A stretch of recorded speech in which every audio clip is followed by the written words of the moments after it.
Crunchyroll anime awards 2024 कल finally ख़त्म हो चुका है और जिसके विनर्स को देखने के बाद फैंस काफ़ी ज़्यादा बटे हुए हैं। और पर्सनली मैं भी अपनी बात करूं तो इसके जो रिजल्ट हमारे सामने आए हैं और जो विनर्स हमें इस साल देखने को मिले हैं उसको देखने के बाद मैं भी काफ़ी ज़्यादा शॉक्ड और सरप्राइज्ड हूँ। और जिसमें सबसे बड़ा सरप्राइज या कहूँ शॉक्ड मोमेंट ये है कि इस पूरे अवार्ड शो में विलेन सागा के सीज़न 2 को एक भी अवार्ड नहीं मिला है और जिसको देखने के बाद फैंस काफ़ी ज़्यादा गुस्सा हैं और सोशल मीडिया पर अपने ओपिनियंस फैंस के साथ शेयर कर रहे हैं।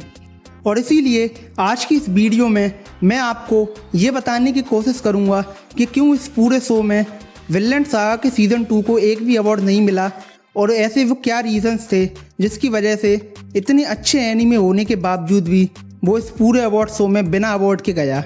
लेकिन इस वीडियो को स्टार्ट करने से पहले हेलो गाइस, मैं हूं अभिषेक और अभी एक्सप्लेन्स की एक और वीडियो में आप सभी का स्वागत है। तो जैसा कि हम सब ये बात जानते ही हैं कि विलेन सागा के सीज़न 2 को इस साल के एनीमे अवार्ड्स में एक भी अवार्ड नहीं मिला है और सबसे ज़्यादा अवार्ड्स इस पूरे शो में जुजुत्सु काइसन के सीज़न 2 को मिले हैं और जिसको देखने के बाद काफ़ी ज़्यादा फैंस नाराज़ हैं। और जिसमें सबसे बड़ी डिसअपॉइंटेड फैंस की हाथ तब लगी जब एनीमे ऑफ द ईयर की कैटेगरी में भी विलेन सागा के होते हुए जुजुत्सु काइसन के सीज़न 2 को वो अवार्ड दिया गया है। और इस साल का एनीमे ऑफ द ईयर कोई और नहीं बल्कि जेजेके का सीज़न 2 है। और पर्सनली मैं भी इस आउटकम को देखकर सबसे ज़्यादा हैरान हुआ हूँ, क्योंकि हालांकि हम सब ये बात जानते ही थे कि जेजेके की जो फ़ैन फॉलोइंग है वो काफ़ी अदर एनीमेज से काफ़ी ज़्यादा है करंट के टाइम में और विलेन सागा का कोई भी चांस नहीं है उस एनीमे अवार्ड को जीतने का। लेकिन फिर भी as a villain saga fan हम उस इम्पॉसिबल चीज़ की उम्मीद कर रहे थे और जो एंड में हमारे हाथ नहीं लगी।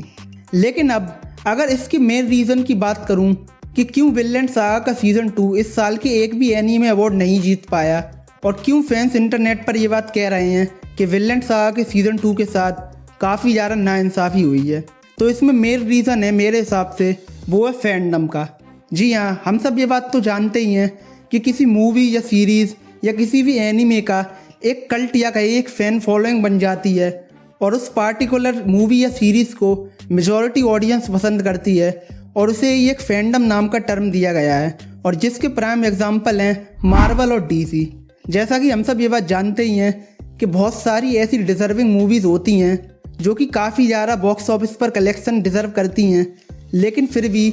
मार्वल और डीसी की मूवीज़ उनसे ज़्यादा अच्छा परफॉर्म कर जाती हैं रिगार्डलेस कि भले ही उनका कंटेंट मीडियोकर क्यों ना हो। और जिसमें मेन रीज़न सिर्फ इस फैंडम वाली चीज़ का ही आता है, क्योंकि मार्वल और डीसी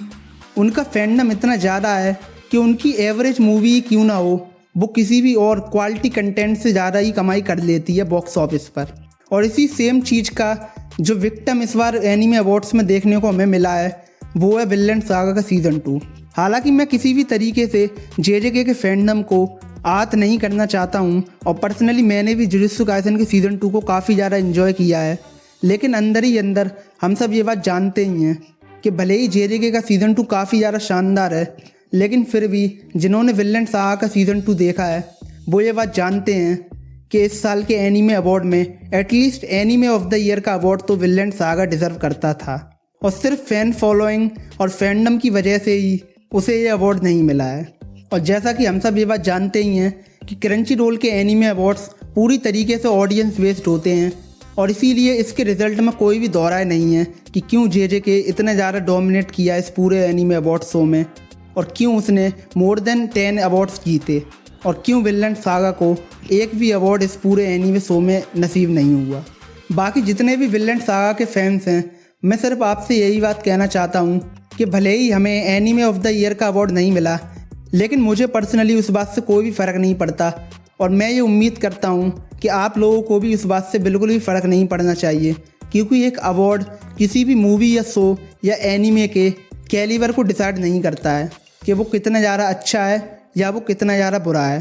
क्योंकि पास्ट में ऐसी बहुत सारे मूवीज़, ऐसी बहुत सारे टीवी शोज़ हुए हैं जिन्हें बिग स्टेज पर बहुत ज़्यादा रिकॉग्निशन तो नहीं मिला, लेकिन वो काफ़ी ज़्यादा ऐसे जेम्स हैं जिन्हें आप देखेंगे, जिन्हें देखने के बाद आपकी लाइफ एक तरीके से बदल जाती है। और विलेन सागा का सीज़न 2 पर्सनली मैं उसी कैटेगरी में रखूँगा, क्योंकि इसके सीज़न 2 को देखने के बाद ना सिर्फ इसने मेरे और मेरे साथ करोड़ों विलन सागा के व्यूअर्स के पर्सपेक्टिव को बदला है। बल्कि जो आई हैव नो एनिमीज वाली लाइन है वो सिर्फ एक लाइन नहीं है, वो उस लाइन से काफ़ी ज़्यादा बड़ी चीज़ है और जिसको सिर्फ वही महसूस कर सकता है जिसने इसके सीज़न 2 को अच्छी तरीके से देखा है और इन्जॉय किया है।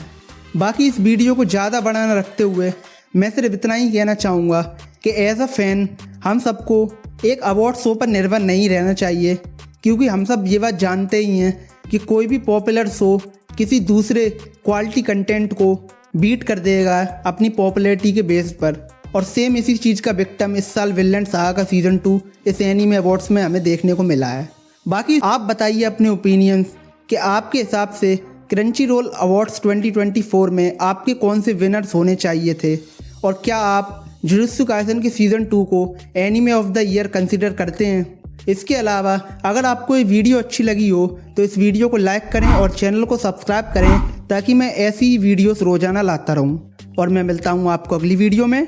तब तक के लिए आई हैव नो एनिमीज।